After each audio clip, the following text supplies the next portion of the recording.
Bismillahirrahmanirrahim. Wa rajulun mamlukun abiqun. Wa rajulun, dan seseorang, mamlukun yang menjadi hamba, seorang hamba, abikun yang kabur, ya, yang lari, ay syakhsun raqiqun, yaitu seorang budak, dzakaron kana au unsa, baik laki-laki ataupun perempuan, haribun yang lari, min sayyidihi, dari majikannya. Qala alaihi salatu wassalamu, idza abaqal abdu lam tuqbal lahu salatun. Idza abaqa, apabila lari, kabur, al-abdu, seorang hamba, la tuqbal, maka tidak diterima, lahu, baginya, salatun, salatnya.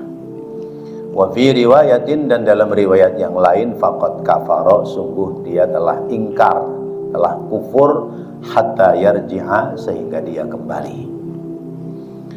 Wa rajulun, dan dia yang kelima, seseorang syaribul khamri, tukang minum khamr, tukang mabok,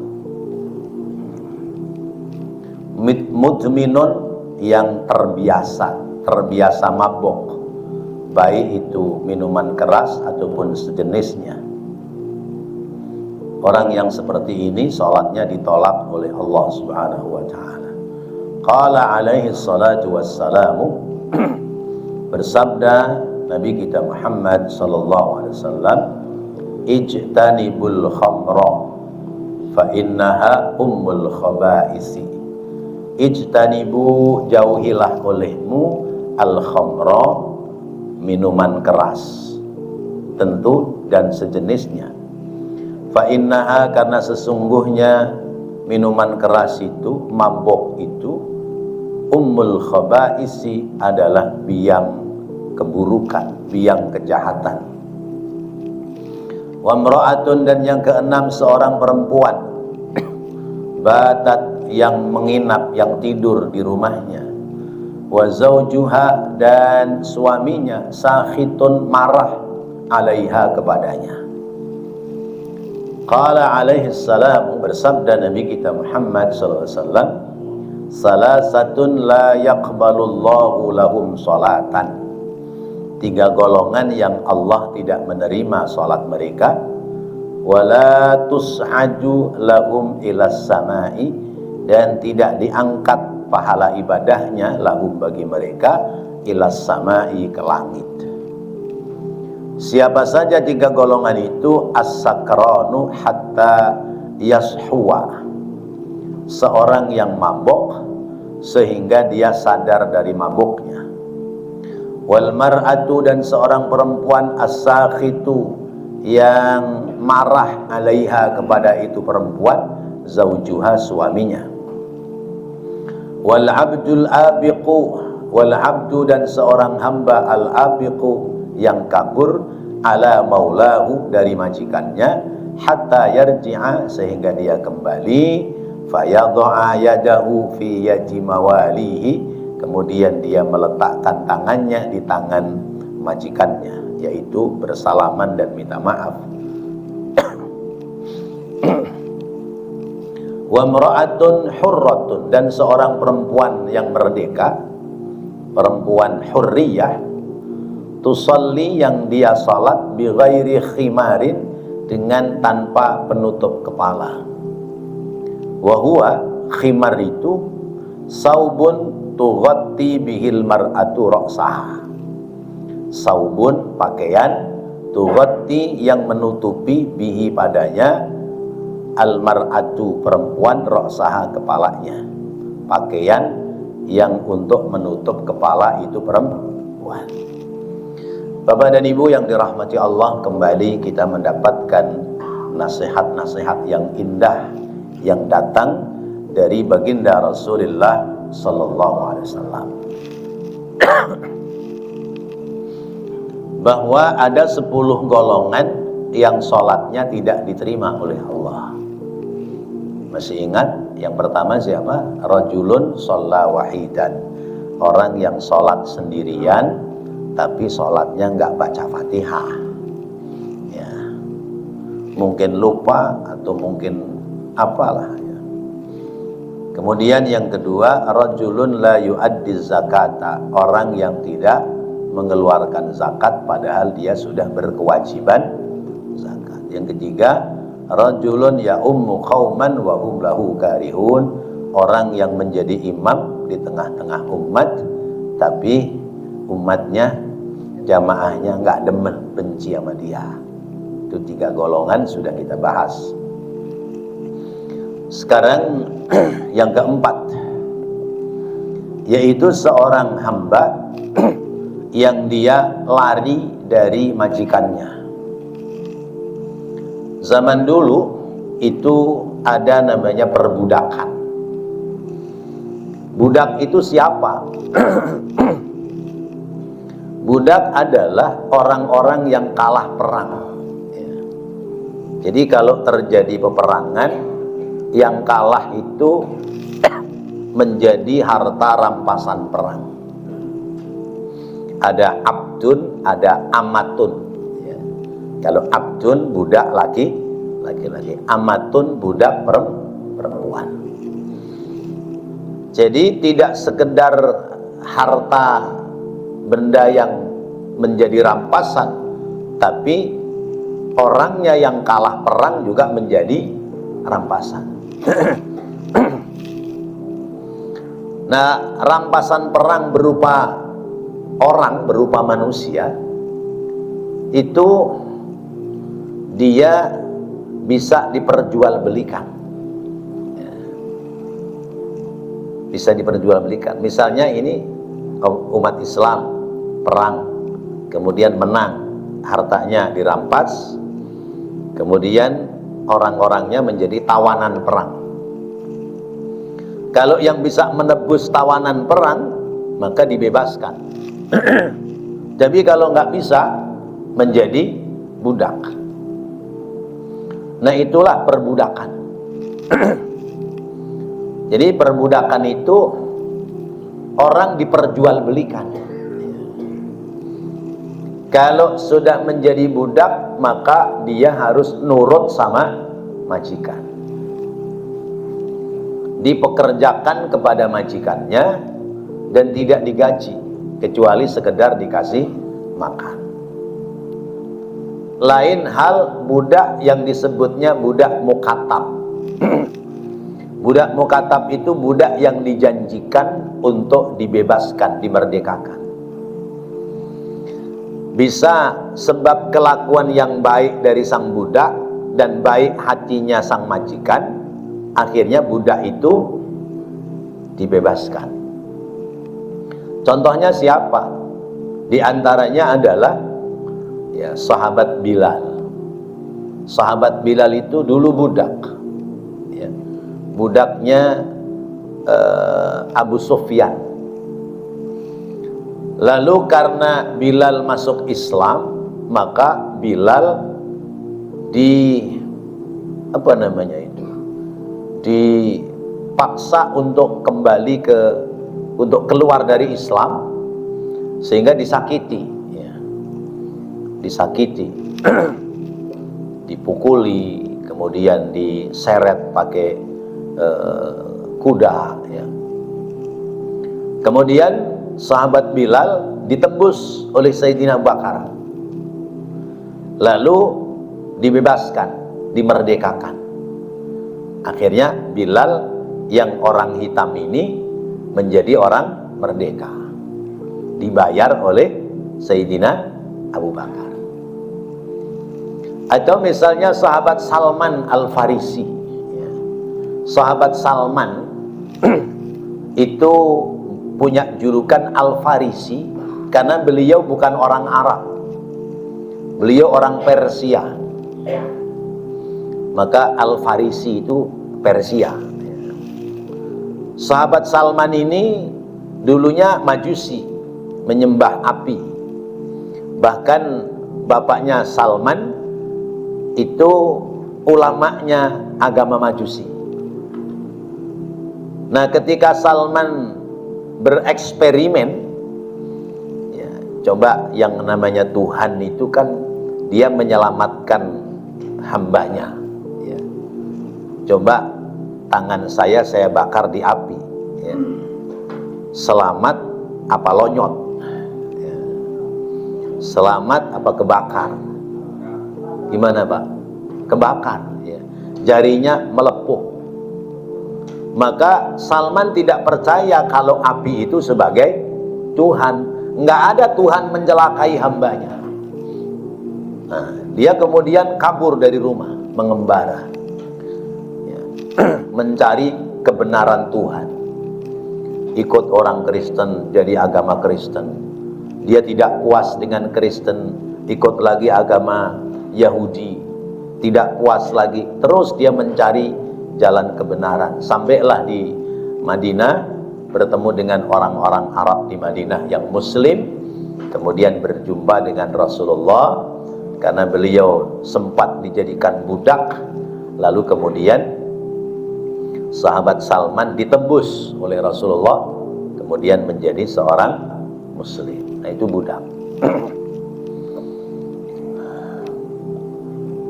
Kemudian perempuan juga begitu, namanya amat ya. Budak perempuan. Budak perempuan itu bisa digauli oleh majikannya tanpa harus nikah. Kalau budak perempuan dinikahkan dengan budak laki-laki, maka anaknya jadi anak budak, jadi budak. Jadi makin banyak perbudakan kalau seperti itu. Karena itu Islam menganjurkan wanita budak itu kalaupun tidak dimerdekakan atau tidak dinikah oleh majikannya, maka boleh dipergauli tanpa nikah. Tetapi ketika budak itu melahirkan anak, anaknya budak apa merdeka? Merdeka, karena bapaknya orang merdeka. Jadi Islam menghapus perbudakan. Dengan cara apa?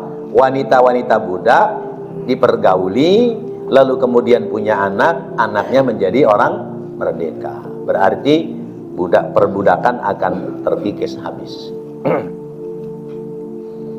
Nah budak-budak ini dia harus nurut sama majikannya. Kalau dia kabur, umpamanya itu budak sudah menjadi Muslim, lalu dia kabur, sholatnya ditolak oleh Allah. Sebab dia lari dari majikannya. Berat ya jadi budak ya. Tapi kalau karyawan ya, karyawan ditugasi jaga toko, kemudian dia kabur ya, bawa duit bosnya, kira-kira sholatnya diterima apa enggak ini? Ya. Ya, urusan diterima atau tidak urusan Allah. Tetapi bahwa karyawan ini berarti sudah berkhianat. Sekarang karyawan bawa kabur duit bosnya. Sekarang bagaimana kalau pegawai yang korupsi mengambil harta negara? Bukan serupiah, 2 rupiah, bukan sejuta, 2 juta, tapi triliunan ya. Kira-kira sholatnya diterima apa enggak ini? Masya Allah. Jadi aksesnya ke sana. Ya urusan sholat diterima atau tidak itu urusan Allah. Tapi bahwa yang pasti keburukan dia, kejahatan dia telah mengambil yang bukan haknya, akan ada dosa di sisi Allah Subhanahu wa ta'ala. Belum sampai ke negeri akhirat, baru di alam kubur saja ini harta-harta yang diperoleh dengan jalan yang tidak halal akan menyulitkan dirinya di saat dia sudah berada di alam kubur. Makanya jangan buru-buru seneng ya kalau korupsi nggak ketahuan ya. Alhamdulillah asik, aman. Nggak ada yang aman ya. Kalaupun aman dari hukum dunia, tidak akan aman dari hukum akhirat, itu udah pasti. Itu yang keempat ya. Yang kelima, orang yang sholatnya ditolak oleh Allah adalah mudminul khamri. Orang yang tukang ya. Tukang itu berarti terus menerus ya. Sering mabok. Ya. Orang yang sering mabok. Kalau dia mabok karena dicekokin temennya, berarti sesungguhnya dia bukan pemabok, tapi dia dibohongi oleh temennya. Kalau tahu ya jangan mau. Kalau nggak tahu ya mau bagaimana lagi, sudah terlanjur diminum ya. Seperti saya punya kawan berteman dengan Cina non muslim ya. Ditanya, kamu pernah makan babi apa belum? Pernah, belum ya. Pernah makan babi apa belum? Belum. Pingin makan enggak? Enggak. Karena dalam agama kami adalah haram. Udah ada tuh. Diajak ke restoran. Yang restoran itu jual ya, sate babi ya. Dibilangnya sate kambing ya. Udah makan dah tuh berdua. Udah selesai, ditanya lagi, lu pernah makan babi enggak? Belum. Lu tahu nggak? Tadi yang lu makan tuh babi. Iya. Istighfar panjang dia. Astagfirullahaladzim. Ya. Dosa nggak dia?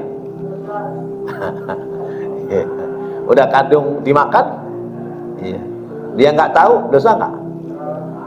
Ya nggak dosa, dia nggak tahu. Yang salah temennya. Nah itu kadang begitu, temennya yang nakal ya, dibilangnya sirup teh manis, nggak taunya cap topi miring ya, mabok akhirnya. Nah ini bukan orang yang begitu, tapi orang ini memang tiap harinya tiada hari tanpa mabuk. Mungkin bentuk mabuknya sebab minuman ya, dan jenis minumannya lah ya. Apa saja jenis minuman yang memabukkan itu ya, whisky ya, vodka, brandy, apa lagi itu? Ada yang tahu nggak? Ya. Yeah. Kiyo, terus apa lagi dah tuh ya? Ya. Ya. Banyak nggak? Banyak. Ya. Nah itu cap topi miring gitu ya. Nah itu kalau dia hari-harinya tukang mabok, maka sholatnya ditolak oleh Allah. Dia nggak minum, tapi mengkonsumsi. Ya. Ya. Kalau minum kan berupa cair, kalau mengkonsumsi kan mungkin benda padat. Ya. Yang murah ya, Nipam, apalagi itu, Tramadol, ya, apalagi.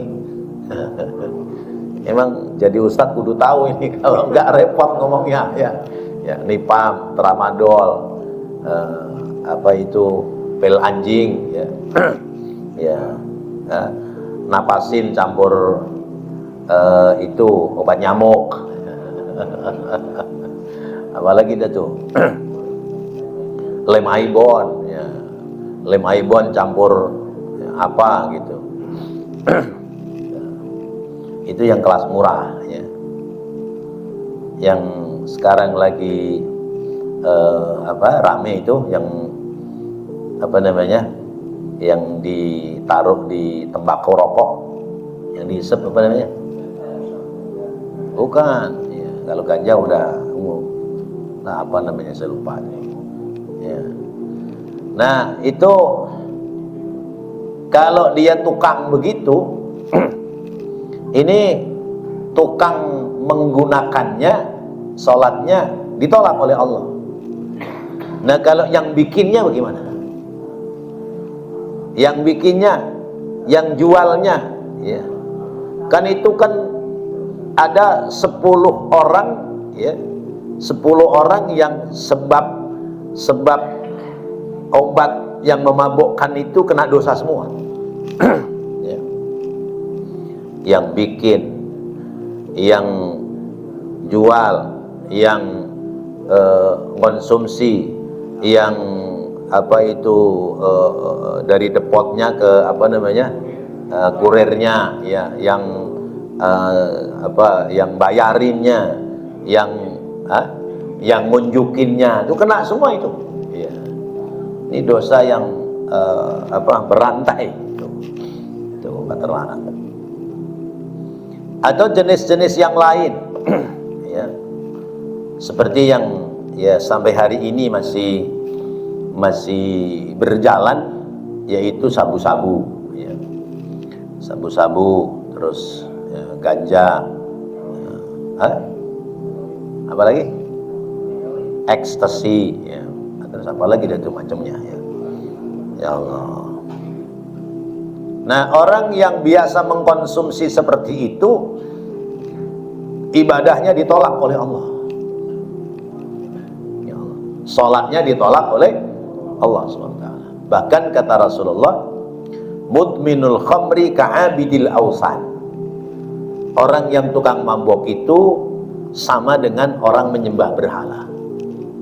Na'udzubillahi min dzalik. Bahkan kata Rasulullah, yang namanya al-khamr, ya, dan sejenisnya, fa innaha ummul khaba'is, ya. Itu biangnya kejahatan, ya. Biangnya kejahatan. Jadi sebab mabuk akhirnya berani melakukan hal-hal yang lain. Seperti yang pernah saya ceritakan, ada anak muda disekap oleh seorang perempuan, kemudian disuruh berbuat zina. Ini anak muda bilang, saya takut dosa zina. Ya sudah, kalau memang kamu takut dosa zina, pilih dah, ya. Pilih 2 hal, ya. 1, kamu minum minuman ini, yang 1 lagi kamu bunuh tuh anak. Saya milih yang ringan dah, katanya. Apa yang ringan? Minum. Ternyata begitu dia minum, ya, setengah sadar setengah nggak sadar, ya, perempuannya buka pakaian, akhirnya dilakukan perbuatan zina, ya. Nah, sesudah itu dia tidur, bangun sadar, lalu di sampingnya ada anak kecil yang melihat. Nah, dia ketakutan kalau perbuatannya nanti diviralkan kalau zaman sekarang. Akhirnya anak kecil itu dibunuh. Jadi dengan sebab minum, akhirnya perbuatan zinanya dilakukan, pembunuhannya juga dilakukan. Karena itu, ya, obat-obat terlarang itu kalau orang sudah bermain obat-obat terlarang itu 3 serangkai nanti, ya. Judi dan lawan jenis. Kalau sudah tukang mabok, senang judi, lalu kemudian bermain perempuan, ini bahayanya. Banyak sebab-sebab kehancuran seseorang itu gara-gara minum obat-obat terlarang. Apalagi kalau orang itu sudah terbiasa, jadi ada kecanduan. Apa namanya kalau sudah kecanduan? Kecanduan, nagihin, apa bahasa lain?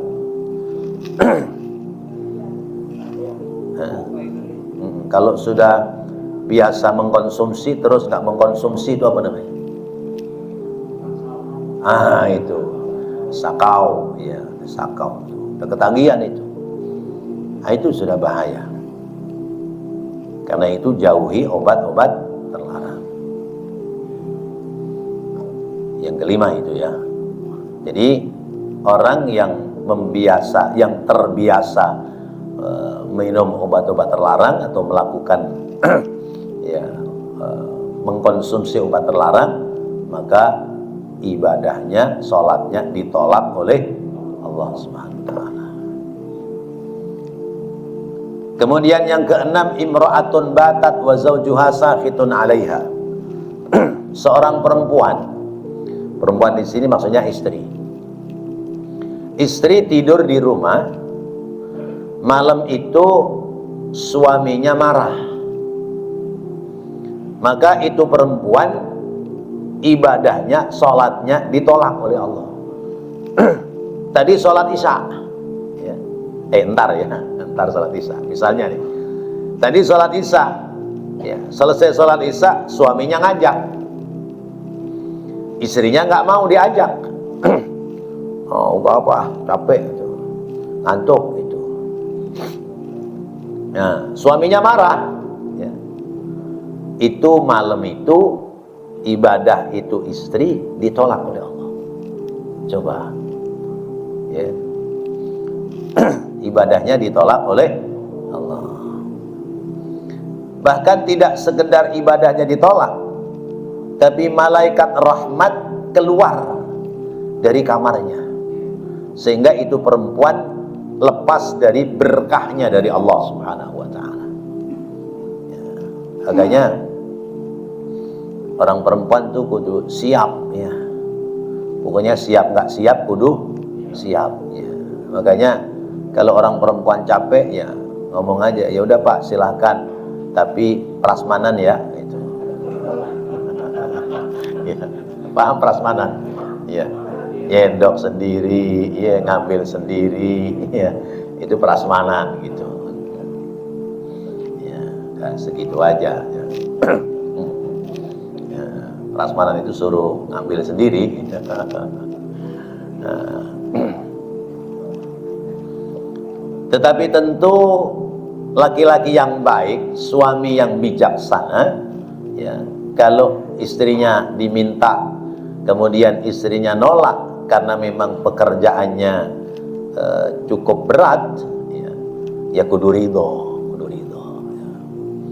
Ya, jangan sekarang Pak, besok aja habis subuh dah, habis subuh mandinya biar gampang. Kalau gini hari ntar mandinya sebelum subuh dingin. Ya. Kalau ada pemanas air kagak ada, gitu, repot. Iya, misalnya begitu misalnya. Makanya nih bapak-bapak kalau mau namu habis subuh, tuh jangan habis subuh persis, ya. Agak siangan dikit. Takutnya belum rapi. Ya Allah.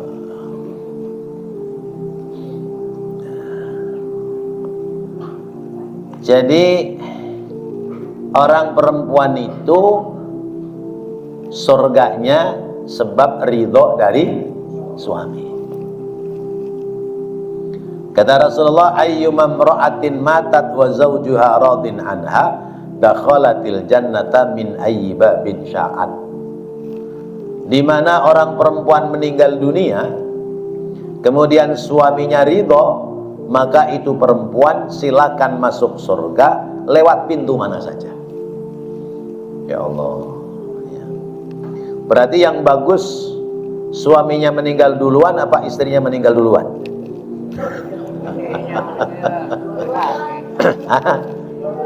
Dua-duanya bareng gitu. Ya, gak bisa, susah.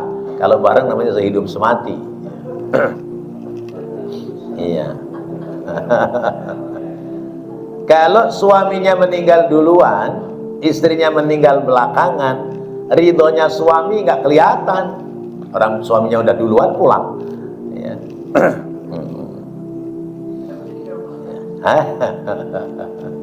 Tapi kalau istrinya meninggal duluan, itu ketahuan suaminya ridho apa tidak. Ya. Ini malah suaminya ridho banget. ridho banget. Kenapa? Karena istrinya udah sumpah-sumpah, ya. Abang lu nikah lagi, lu awas lu. Boleh nikah lagi, tapi langkain dulu mayat gua, gitu. Ya.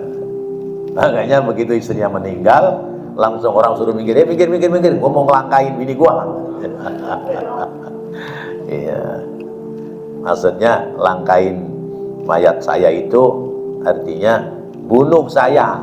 Kalau kamu mau nikah lagi, bunuh saya dulu, baru boleh nikah lagi, begitu.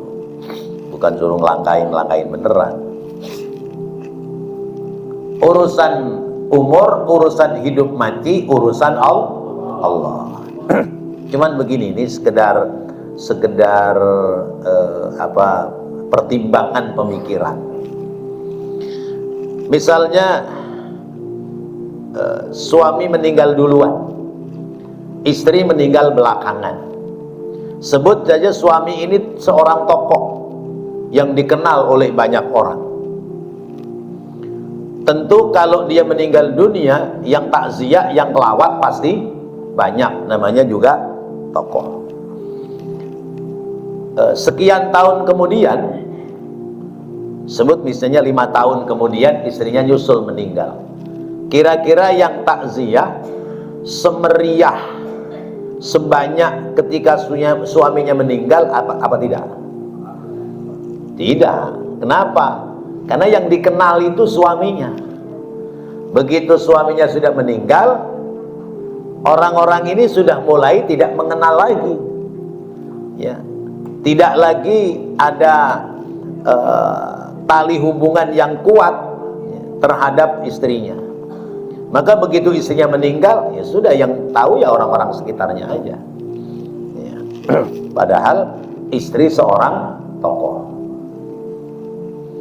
Kalau dibalik, suaminya tokoh terkenal, banyak koleha, istrinya meninggal duluan, kira-kira yang takziah banyak apa enggak? Banyak. Iya. Kenapa? Istri seorang tokoh dan suaminya masih hidup.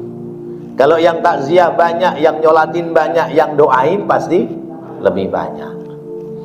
Berarti pilih mana? Istri meninggal duluan apa belakangan? Tetap aja enggak ya kalau sudah pilih ya. Ya, maka tadi saya sampaikan bahwa urusan kematian itu urusan Allah. Kalau begitu berarti orang hidup itu jangan mengandalkan istri, jangan mengandalkan suami. Suami juga tidak mesti mengandalkan terhadap istri. Kenapa? Karena nanti di sananya akan masing-masing sesuai dengan amalnya masing-masing. Karena itu seorang perempuan juga harus punya kekuatan sendiri. Sehingga misalnya di saat suaminya meninggal dunia, dia tegar, dia kuat, dia mampu meneruskan perjalanan kehidupan. Jadi kembali bahwa seorang perempuan itu tertahan oleh seorang suami. Seorang istri itu menjadi tawanan suami. Padahal suaminya orang lain, saudara bukan, tetangga juga bukan, tapi begitu sudah dinikah, maka istri harus wajib melayani terhadap suami. Sepanjang perintahnya suami itu kebaikan, maka wajib taat. Tapi kalau suaminya perintahnya maksiat, maka wajib menolak sekalipun terhadap suami. Karena kata Rasulullah, la ta'ata li makhluqin fi maksiatil khaliq. Tidak boleh kita menaati terhadap sesama makhluk kalau untuk bermaksiat kepada Allah. Pernah saya sampaikan kan, suaminya asem mulutnya, nggak ngerokok udah 2 hari ya. Karena lagi nggak ada kerjaan, duit nggak ada. Ngomong sama istrinya, "Ma, tuh jemuran tetangga no di depan rumah ada lepis yang bagus, no, ambil kayak sono." Iya, ambil jual biar bisa buat beli rokok. Iya, itu kan perintah dari suami. Dikerjain apa enggak? Enggak boleh dikerjain, enggak boleh dilaksanakan karena perintahnya untuk maksiat kepada Allah. Tapi kalau perintahnya kebaikan untuk ibadah, maka wajib dilaksanakan. Kalau tidak, menjadi dosa. Sehingga kata Rasulullah, seandainya seorang manusia boleh menyembah sesama manusia, maka yang mula-mula aku perintahkan adalah seorang istri menyembah kepada suaminya. Masya Allah, sebegitu agung dan mulianya seorang suami. Tapi ya jangan kemudian semena-mena ya, istri diperbudak ya, suruh kerja di rumah, gajinya nggak jelas ya, kasih nafkah juga asal-asalan ya, sudah begitu masih dibego-begoin ya, dijelek-jelekin, dibentak-bentak, dipelototin, kalau kopi telat udah tolak pinggang. Ya Allah ya, itu suami dosa kalau melakukan hal seperti itu. Kenapa? Karena seorang perempuan diambil ke dalam rumahnya itu bukan untuk dihinakan, tapi untuk dimuliakan. Nah, jadi sepanjang ajakannya itu kebaikan, maka seorang istri harus taat kepada suami. Lalu kemudian yang ketujuh, wa mra'atun hurratun tusalli bi ghairi khimarin. Ada orang perempuan, dia salat tapi tidak menutup kepalanya. Nah, ini artinya hal ihwal terkait dengan menutup aurat. Kadang-kadang orang perempuan itu dalam pakaian salat itu ada yang kurang punya perhatian. Sebut saja kalau orang dulu itu menyebut pakaian sholat namanya rukuh. Nggak tahu orang kampung lain. Di kampung saya rukuh. Model pakaiannya itu model delujuran. Satu baju kayak gamis sampai menutup kepala, sampai setangan tangannya, sampai dipakein lubang satu-satu tuh jari jemarinya.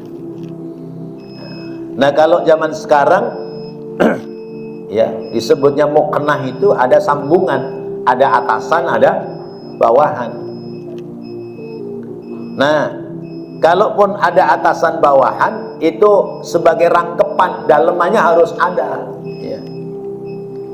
Sebab saya dikirimin video ya, temen yang ya kurang bagus lah ya.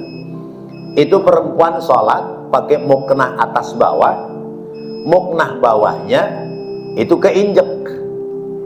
Begitu rukuk kan ketarik ke bawah. Sementara itu perempuan nggak pakai daleman, kecuali pakaian dalam doang.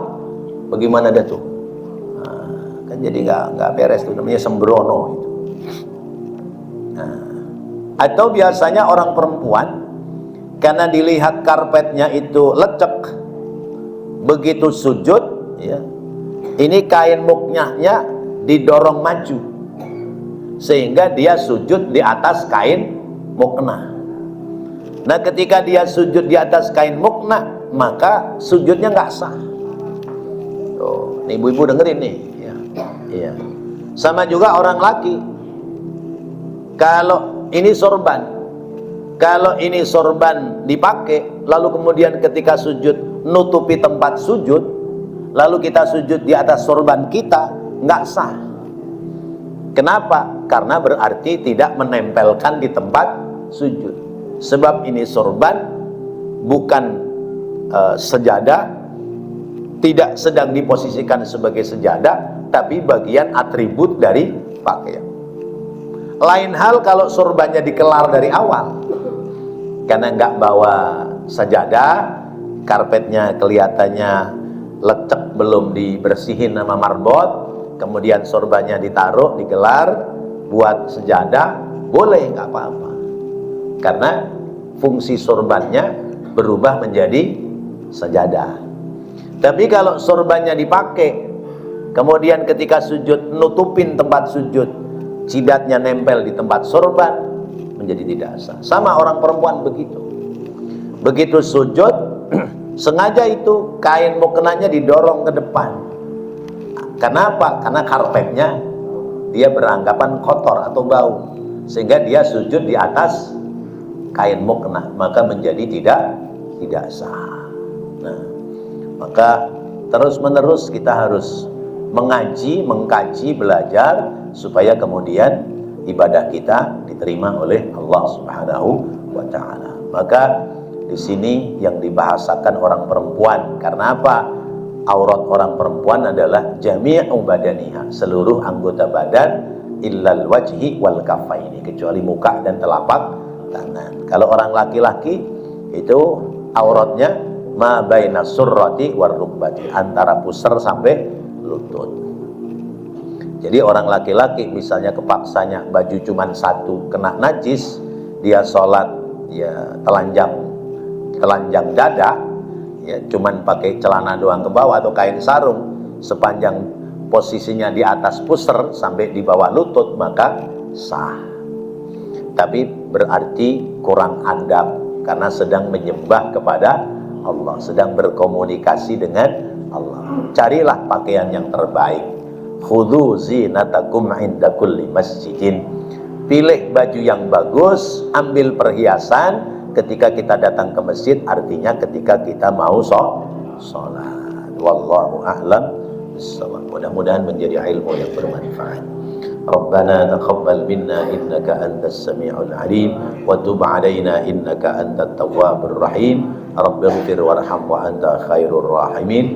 Wa sallallahu ala sayyidina Muhammadin wa ala alihi wa sahbihi wa sallam. Walhamdulillahi rabbil alamin. Wassalamu alaikum warahmatullahi wabarakatuh.